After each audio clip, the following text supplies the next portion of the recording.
Nagkita kami at may nangyari sa amin. Pero this time hindi niya napigilang sa loob. Sa isang araw, nakaka 15 rounds kami. Nakagawa ko ng malit, nilalamon ako ng konsensya. Gabi-gabi akong umiiyak dahil nagsisisi ako.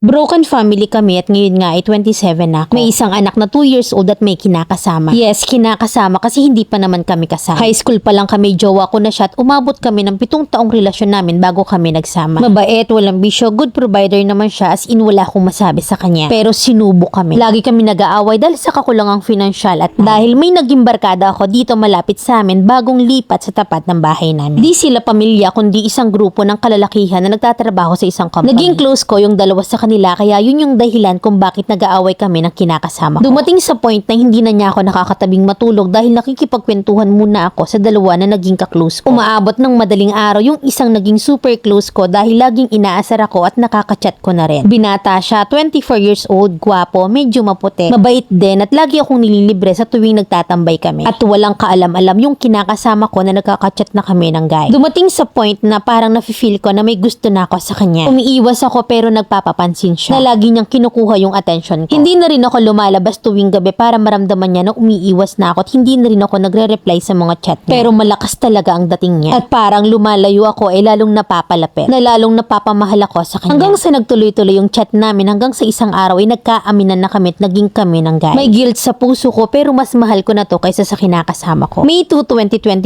ay umalis na yung guy dito sa lugar namin. Umuwi na siya sa kanila dahil tapos na yung trabaho nila pero may communication pa rin naman kami. Hanggang sa napagdesisyon na namin na magkita at may nangyari sa amin. Sobrang saya ko noon dahil ramdam ko talaga na mahal niya ako. Walang araw na hindi kami magka-chat at magka-video call. Pinaparamdam niya sa akin na mahal niya ako at nagpaplano na rin kami na magsama. Hanggang sa naulit na naman yung pagkikita namin after 1 week. May nangyari na naman sa amin pero still wala pa rin nagbago sa nararamdaman namin para sa isa't isa. Na kahit na nasa magulo at patago kaming relasyon. At nung nagkita nga kami ay hindi na niya napigilang sa loob. At dahil nagsama kami ng isang araw ay naka 15 rounds kami. Ganon siya katindi. Ngayon nga hindi pa ako dinadatnan at feel ko buntis ako pero hindi ko alam kung paano ko sasabihin sa mga magulang ko at kinakasama ko na nakagawa ako ng mali. Nilalamon ako ng konsensya ko na walang gabi na hindi ako umiiyak dahil nagsisisi na ako. Mami Len, humihingi ako ng real talk advice. Letter sender, Poleng ng Pampanga.